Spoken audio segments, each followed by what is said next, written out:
under division. This, of course, is the Madison Bowl qualifier, and these two gentlemen kind of tore the place up to get there, not with huge numbers, but in great competitive bowling. We're looking now at Ray Pape on his opening shot, going high, David. The 10-pin spinning around twice and not falling. Just a really bad break there, Jen. It would be a bad break to have left the 4-pin, but to leave the 7 or the 10-pin with it, now he has a very difficult split. But whoever said bowling was fair, huh? Ray actually qualified with a 646, and he will be going against Dave Meininger. See if he goes cross lane. It's close. Not a bad effort at all. Madison Bowl, David, that's a really unique center. Absolutely. Back-to-back pairs of lanes with a great lounge in the middle, a little restaurant there, and just a super clean establishment. Very, very similar to most of the BPA places in the Cincinnati area, Jen. It's just a great place to go and have fun. The light mixer. He gets the break and Ray doesn't, but that's sometimes the way it goes. And of course, this is only the first frame, so you never know. I was watching Ray in practice, and he was hitting the pocket with regularity. Dave also pretty well lined up. Doesn't waste a lot of time, just gets situated, picks out his target out on the lane, which appears to be right about the 15th board, and he goes high along the left lane. And that was a very similar shot to the one that Ray just threw in the first frame. Could have easily been the same leave, the 4-7, but he breaks it down and leaves a fairly easy spare. Dave has one daughter and one son, Colleen and Brandon, qualified with a 681. High game 290. Should pick this up easily. Well, so much for the easily part. Make this a little bit tighter of a match. Well, the bowlers may have, in fact, picked up something early, and maybe the left lane is hooking off a little bit sooner.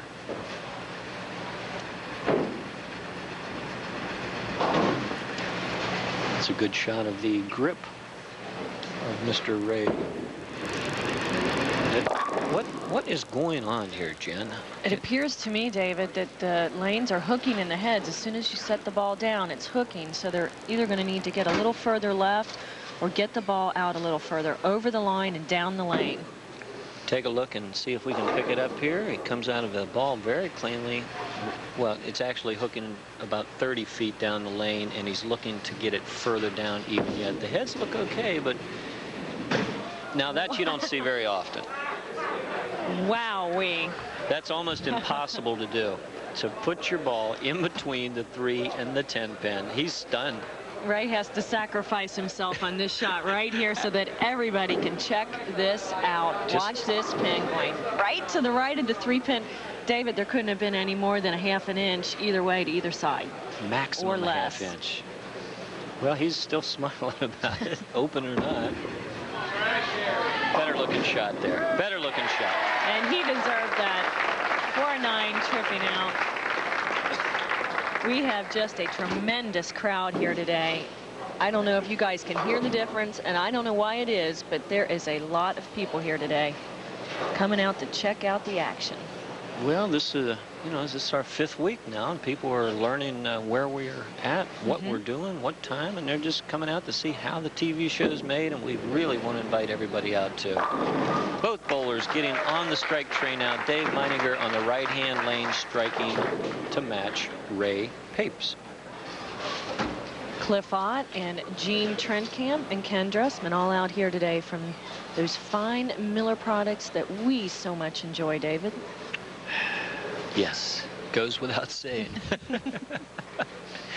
Dave Meininger on the left-hand lane. Can he make it too? Not that way. Oh, yes, he can. He set that ball down very early, topped over the top of it, got an excellent break. And the ABC contention is here. All the red coats that you see. Slush Puppy also in the background. There's who's that old bowler right there, Jen? Who is it? Is that Lefty Bill Heflin? Great to see him. Ray on the right-hand lane throwing what appeared to be one of the better shots of the match, leaving a solid 10-pin. David, I love this guy's release here. It's so clean and so powerful. Very impressive. I'm sure with just a little bit more time, he will be advancing into the 190 and up category, as have several of the 189 and under bowlers, Jen. David, we'll have to check this out, but it appears to me that Ray left his middle finger out of the hole and just opted for the ring finger to try and take some of the roll off of the 10-pin to get it to go further across the lane with not as much revolution. The strength required to do that is pretty significant, Jen. I mean, I wouldn't recommend it for those people at home unless it's something that you want to practice on. All the fingers in on this one. Unbelievable. Boy, if he can smile after that, he can just about smile about anything.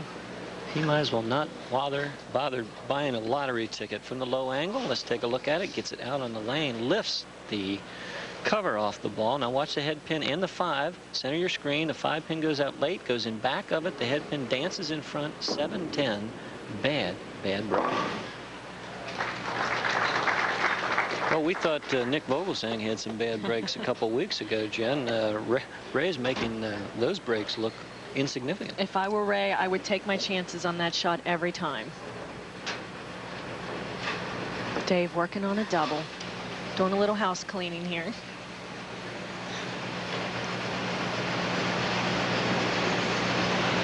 We've got some announcements to tell you about a little later on after we get into this match a little bit further. Look at this. Hey, there we go. Excellent shot to make it a triple. I'll tell you, that's the kind of person that Dave Meininger is.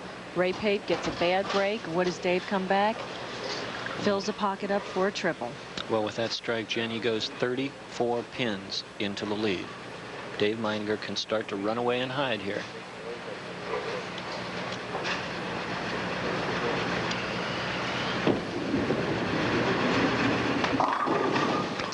Oh, wow. This is really a case of bad breaks and good breaks.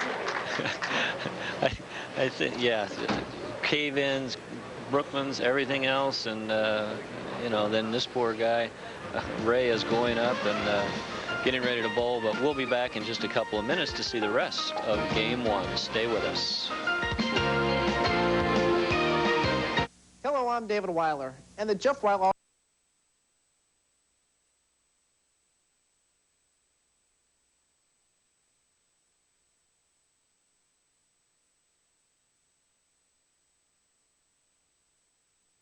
I mean, we.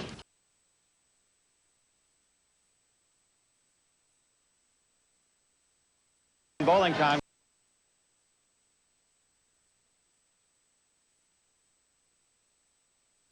We are back.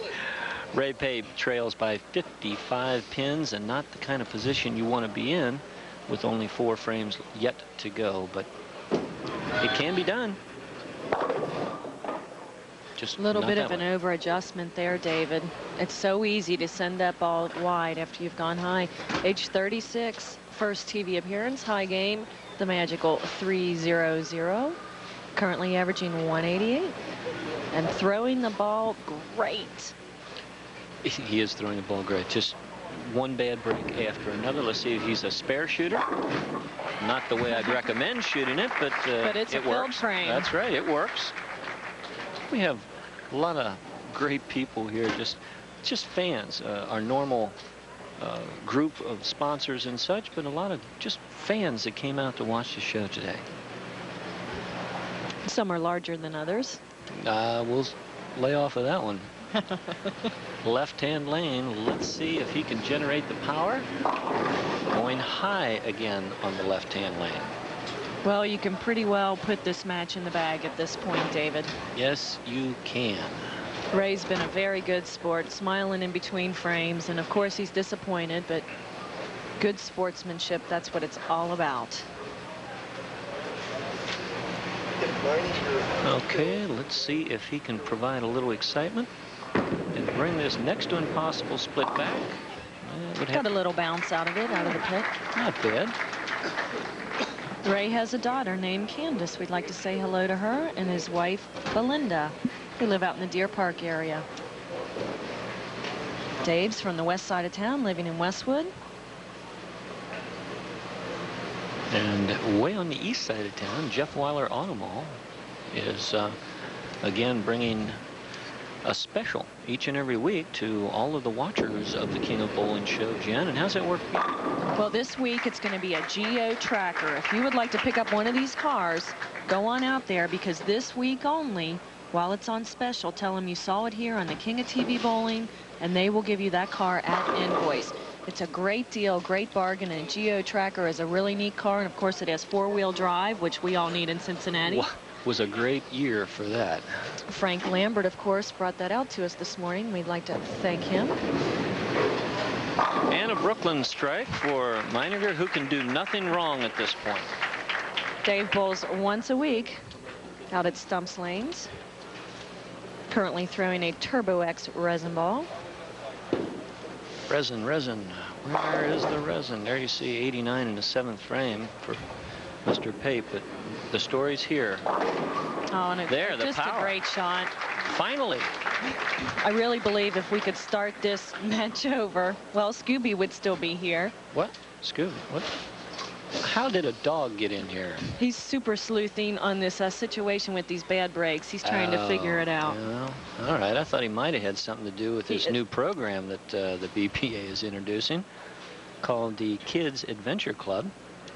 And this is where the kids are going to bowl after school and receive a free admission ticket, Jen. This is great. They get a free admission ticket to the beach, the zoo, and Kings Island. That's why Scooby's here. I knew I could figure it out. It's a 16-week program, and the kids are going to bowl 2 games every week, and it only costs $5.95. You get those 3 free tickets. That's not easy to say. And you might even bump into Scooby. David, I also believe that there's discounts, tickets along with that for the rest of your family to go.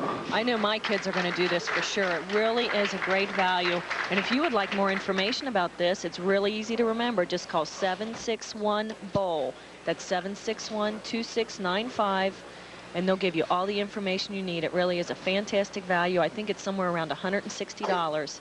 And it's only $5.95 per week. It's a lot of money, a lot of gifts, and a lot of fun for 16 weeks at your local BPA Fun Center. Remember, 761-BOWL, and watch the spot after we go to commercial here in just a few minutes. Dave Meininger is just putting the finishing touches on this match.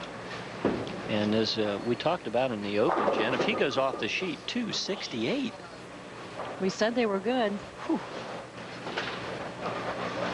Of course, Dave has gotten a tremendous amount of breaks this game, but that is just the way it goes.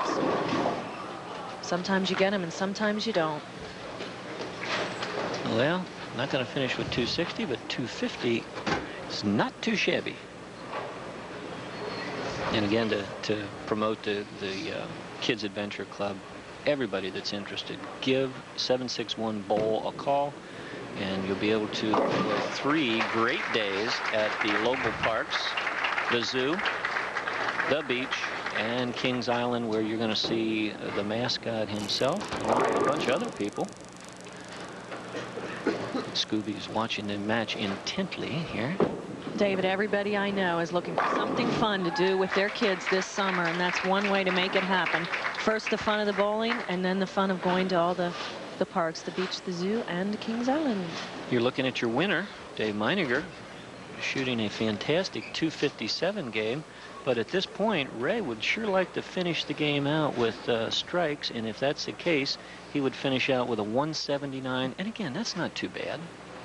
Nope, David, if we could start this match over again, I would like to see if it would be different. I think you're right. And if he comes back again, my guess is we're not going to see a lot of open. Oh, Scooby's excited. we got a Scooby to our left. We've got a slush puppy to our right. This show is going to the dogs, John. That's right. I couldn't resist. Sorry, folks. Wow. Whoops, 169. Well, so much for Something that. like that. Game number 1, you found it right here. David Meininger defeating Ray Pape 257 to 169. Stay with us. We'll be back in a moment with Shooby-Doo.